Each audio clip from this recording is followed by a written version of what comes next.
Okay, okay. What you think, Miss Boss Lady? Yeah. You. It's you. Oh, I like that. I like that. We'll know what I like. I like that joint. It's you. Yeah, that's going automatically straight into my workout playlist because I need that joint. Yes. I'm always looking for good music. As you can see, I have been joined by my guest. He was over here rocking out a few minutes ago as well. So I like that. I like that. This young man is an amazing young man. I just met him, right? We talked a few times on the phone.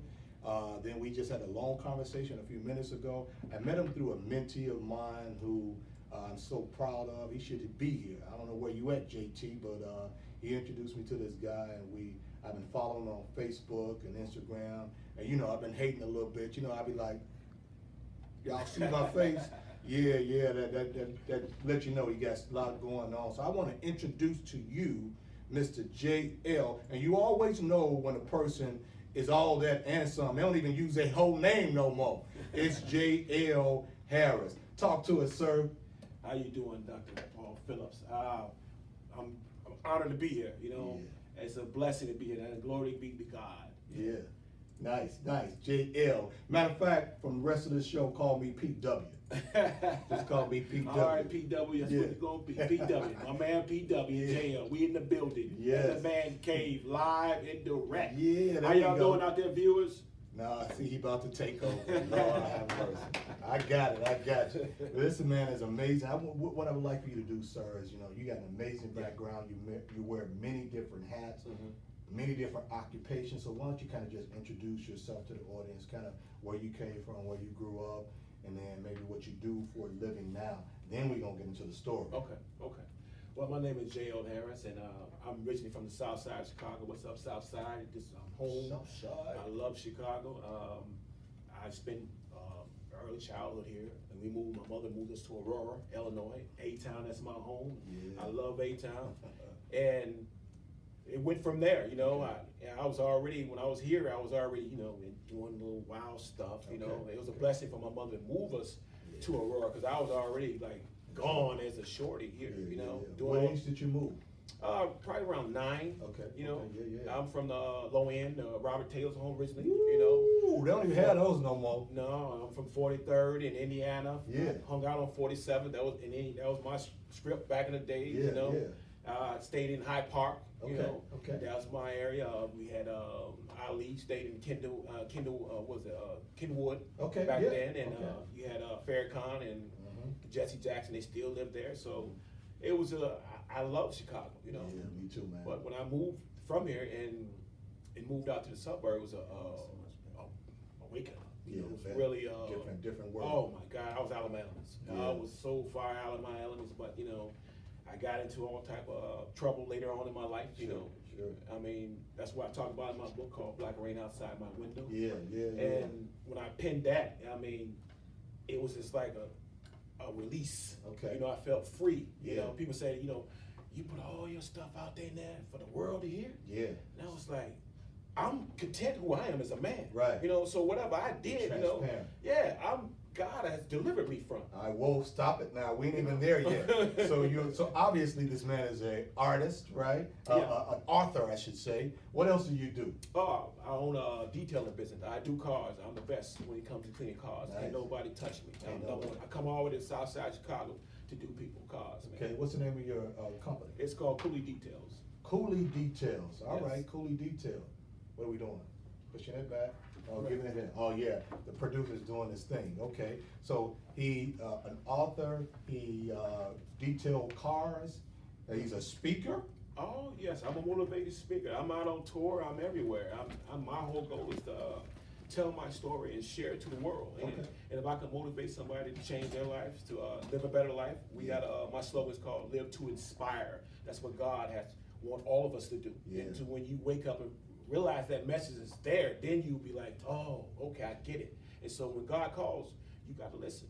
Yeah, I love it. So what type of people, what's the demographic of the individuals you speak to? Schools, churches? Yes, I speak to school, elementary kids, all the way up to high school to grown men. Okay, So my goal is to inspire them from here. I don't care if you're a principal or teacher, you know, you can be touched by some stuff I've been through and some things I can deliver. Definitely. So let's get into this book. The title of the book is Black Rain Outside My Window. Black Rain. You see a little music in there. Black Rain Outside My Window. Yes. Which is an amazing title. How did you come up with that title? What does that mean, Black Rain? Well, it's interesting you asked that, PW. Yes, thank you for that. Well, I came up with Black Rain Outside My Window. I've been wanting to name this book for something. I didn't have any good title for the book for years. You know, I started to write this book 9 years ago. Oh, wow. And I just couldn't finish because I wasn't there yet, as far as because I was still incarcerated. So at the time when it came to me, I was working a dead-end job when I had been released. And I was at this job, and they had me doing all type of crazy stuff, you know, trying to pick with me. And I was like, I had to, take it. And all of a sudden, something out of the sky said, Black Rain Outside My Window. And I just stopped and just leaped for joy because I finally had something that meant something. Yeah. And the black rain outside, people ask me what it means. The black rain outside my window means it's an ugly metaphor for the ugliness that we go through as young black men, a boy trying to become a man in this society. Wow. And outside that window, the raindrops is dropping. We don't see them. Yeah. But we feel it, We feel them. through all the pain and from the color of our skin. They tell you you're ugly, you're a second citizen, and you go back to the history of blacks in this country, you can understand through slavery, through racial injustice and everything. So Black Rain Outside My Window is a symbol of the drugs, the gangs, the drugs, the drugs and the poverty, the racism in this country we go through, it's everything out there that's waiting for the young black boy who wants to become a man. Okay. It's the landmines out there. It's waiting for him. Wow. We gotta dodge them. So is this book more of a autobiography? Is it a self-help book, or what's the objective? It's all everything. It's Okay. I got poetry in there. Oh, wow. I break it down with the things I've been through and why I was going through things.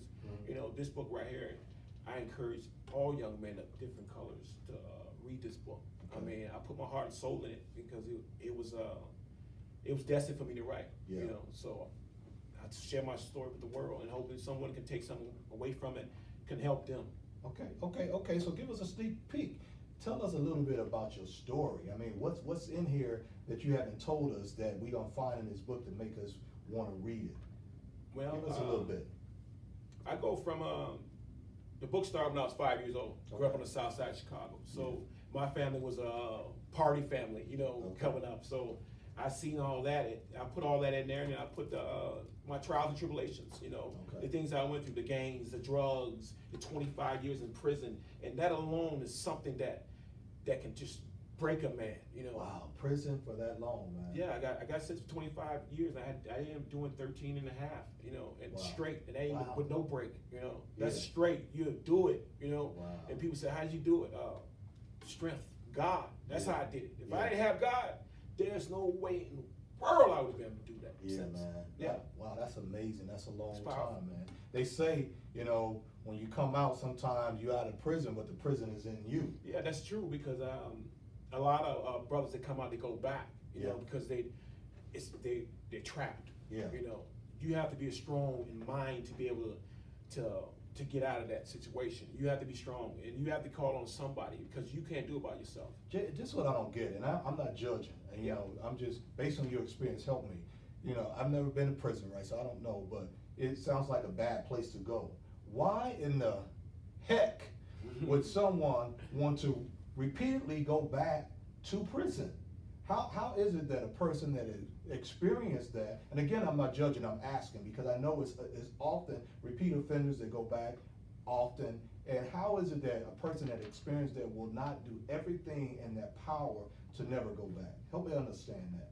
Well, that's a good question, I mean, I think the whole purpose, nobody wants to be in prison, Right. but people go. Yeah.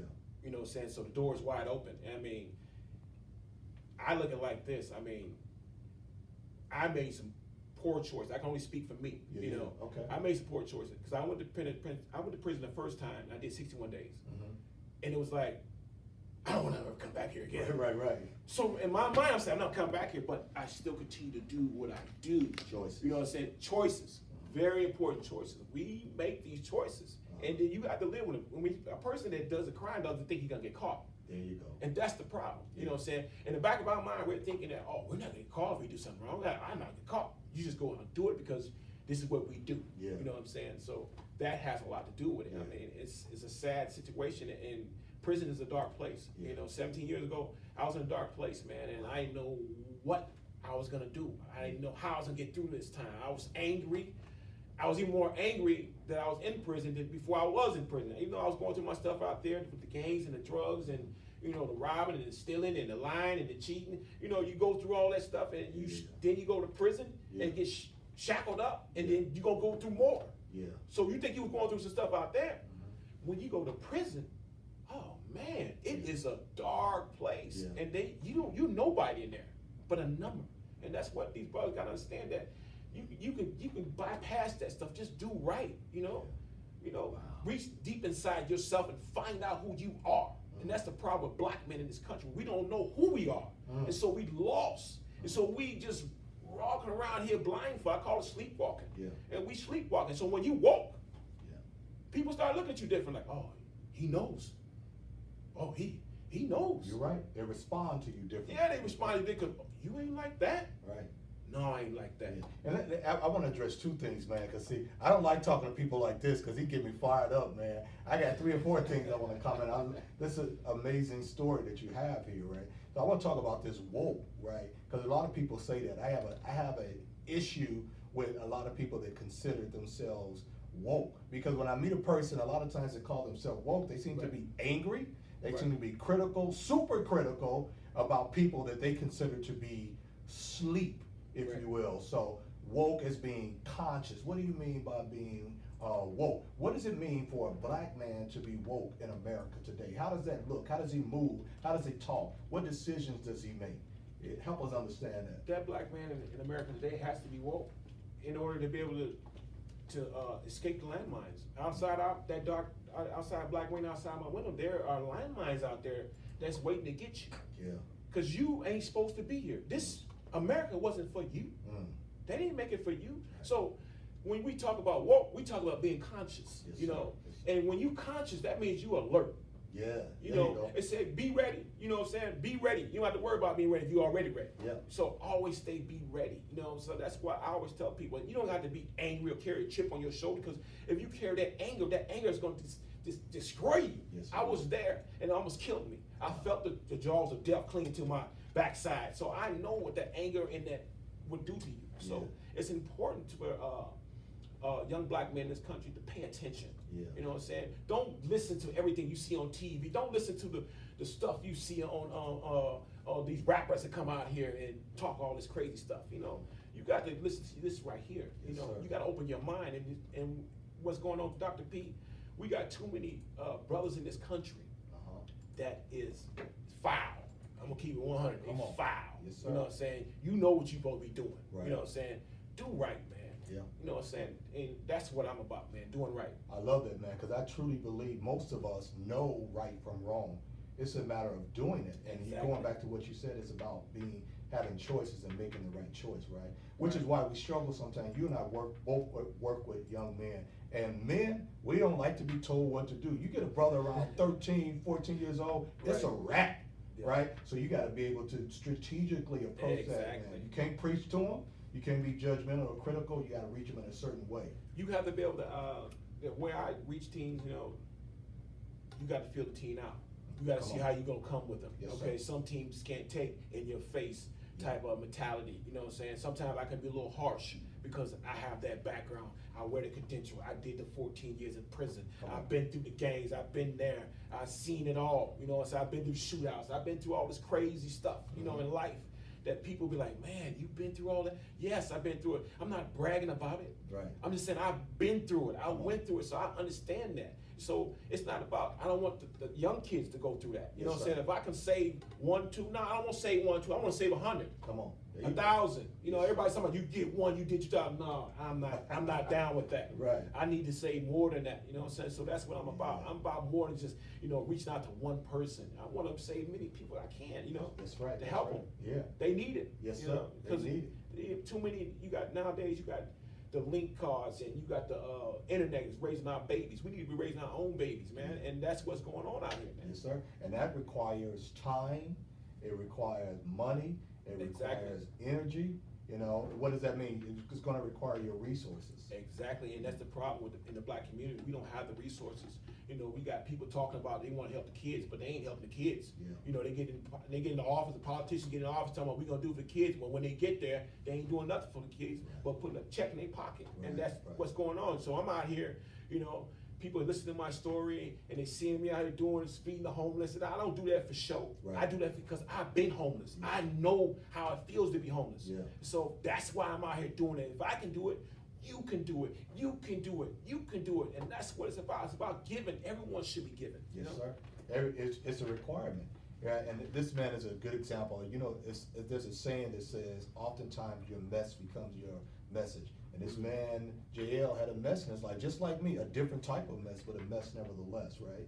Yes. So I love that, because you've taken that mess and made it your ministry, if you will, and helping, right? And it's going to require all of us. It requires you, Exactly. me, Will, you too. That's right, my Will. man doing this thing. It's going to require all of us.